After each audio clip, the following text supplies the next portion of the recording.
Buzz's Retirement Garage. Welcome back to the channel. If you're first time in here, thank you for stopping by. I did a video a while ago.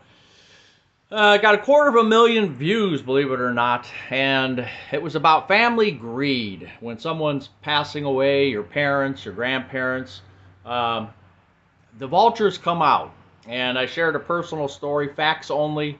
Didn't get into the personal side of it, but I received hundreds and hundreds of comments of similar stories that happened to people. So I want to use this video to basically, in my opinion, throw out 5 things that maybe we could do to prevent issues like this.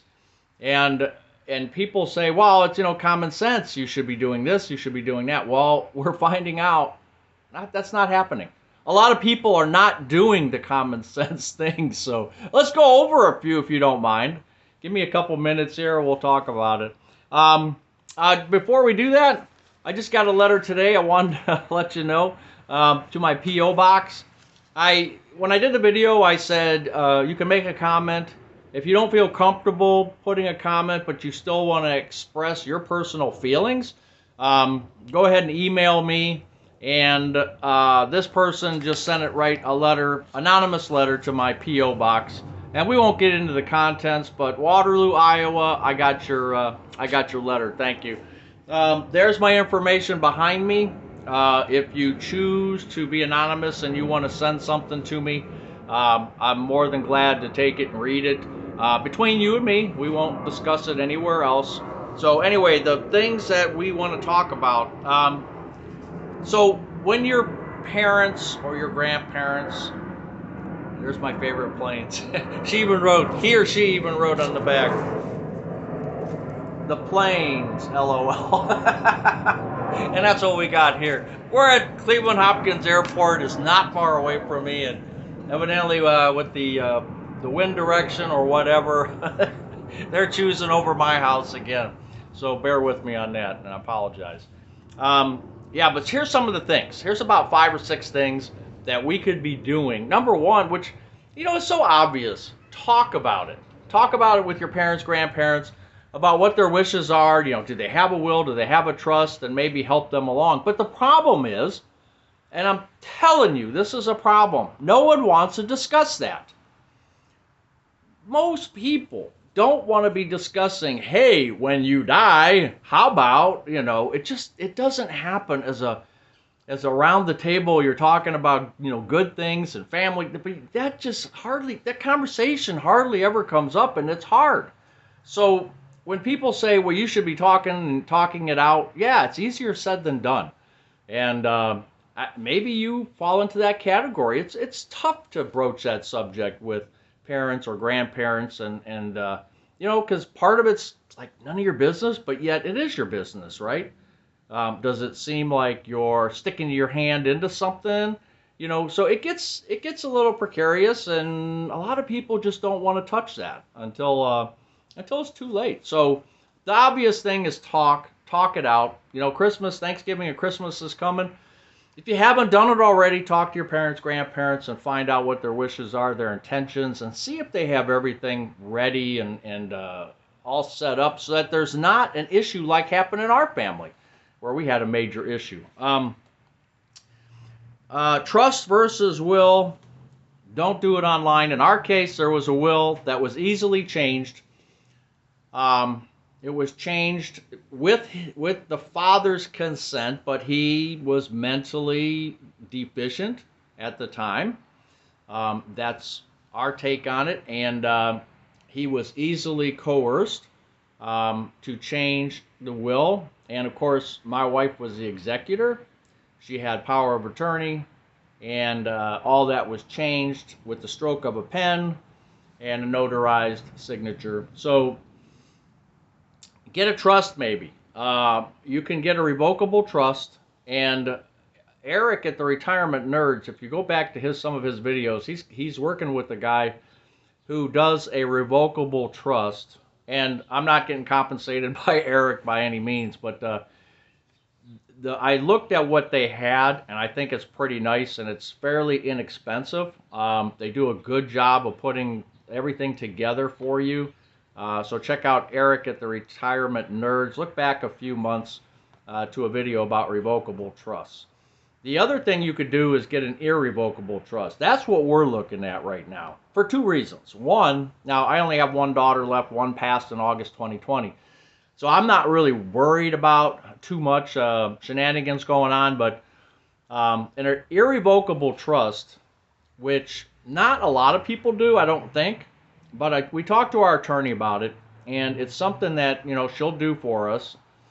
And in an irrevocable trust, basically, if I put it in my daughter's name, I really can't do much about it to change that. Now, I don't know all the ins and outs about it. We're going to do it in January, so we're going to study up on it before that. But so one, it puts it basically into her name, and I can't sell, or nobody can do anything to the house, the property, without my daughter knowing. So that's kind of the way we're looking at it. And two, Medicaid, at least for Ohio and the federal government, Medicaid cannot see the house. If you 5 years, you get the irrevocable trust done, then you have to wait 5 years.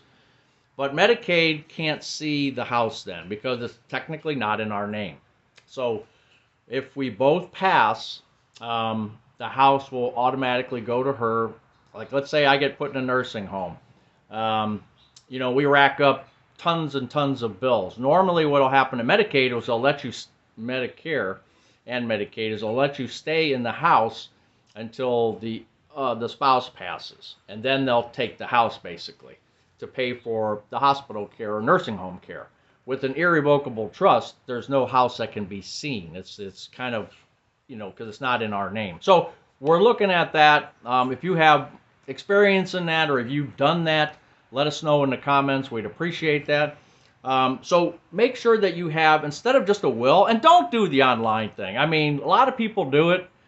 I just don't think, if you do something online, and I'm not going to say anything bad about the online stuff, but I think you open yourself up to lawsuits that maybe if you went through an attorney, you wouldn't have that lawsuit. So just a precaution is all I'm going to say. One of the things you could do is check property records. I mean, I know it sounds like a problem, but that's how we found our issue. We were looking at the property records of the house because there was a barn built there that they had built, and we were looking at the square footage and to see what kind of permits had to be used for that. Just curious.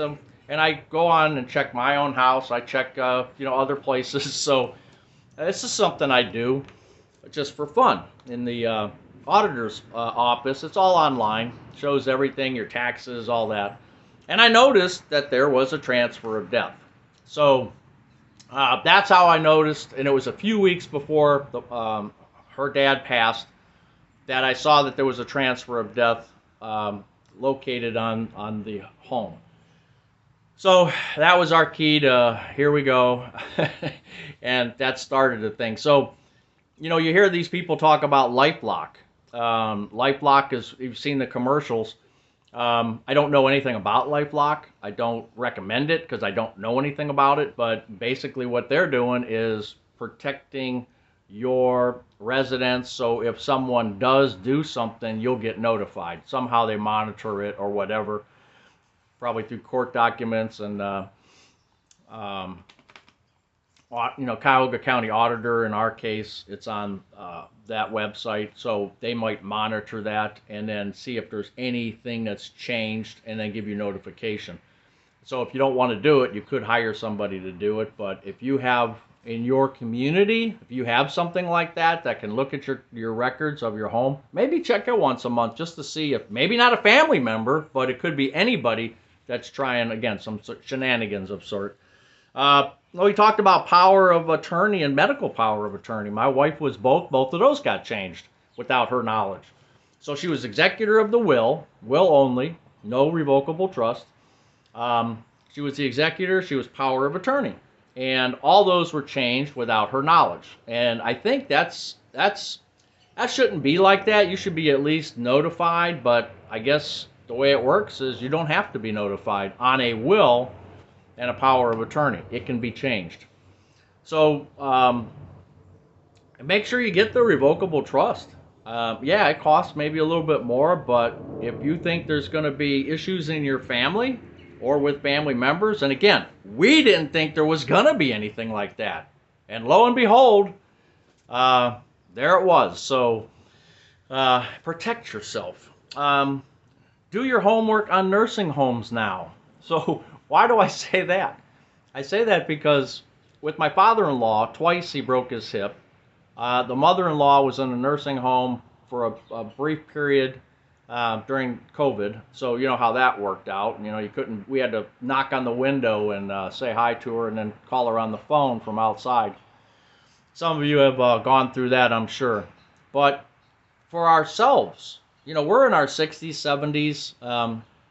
Even if you're in your 50s, you know, you can slip on ice. You can break a hip. If you're on Medicare, you may have to do a rehabilitation stint in a nursing home or a rehab center. I would check them out now. I mean, you hear a lot of horror stories about different nursing homes.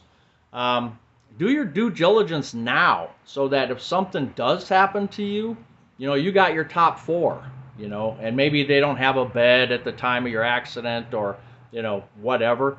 But check the ratings and do some due diligence and have a list of four so that if the husband falls or the wife falls, that's the last thing you have to worry about is, hey, get better and the rehab can be done over here. Now, if you take Medicare and you have a supplemental plan, I think you get up to 100 days in rehab. If you have an Advantage plan, you may only get 30 days. So check out your plan to make sure that you have, you know, how much time you have that you're going to be in a rehab. And don't say it won't happen, because it happens. As we get older, we stumble around. And yeah, we fall and we may get back up like a weeble wobble.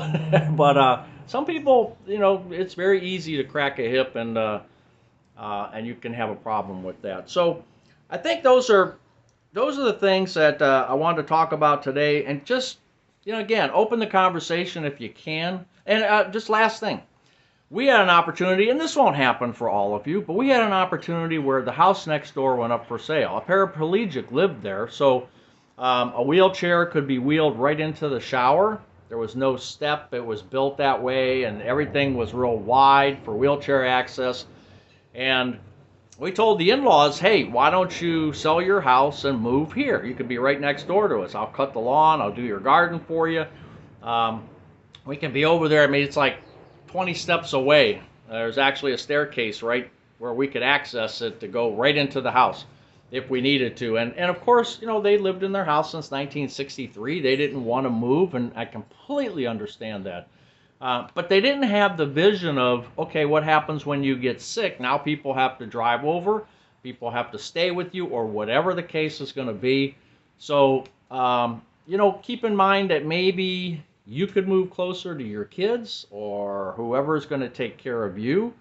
Don't rule it out. Think about, you know, you want your kids from 2 states over flying in to see you. How often is that going to happen? So as you age, maybe getting closer to the children, the ones that will try to take care of you, maybe that's a good thing. Anyway, those are some of my thoughts. Leave some comments. You can email me, like I said. I got my Google phone number on there if you want to text me. I rarely answer it, so you can leave a message if you want to talk about this stuff. But I know it's a thorn in a lot of people's side, so I appreciate any comments that you send. Buzz's Retirement Garage, take care.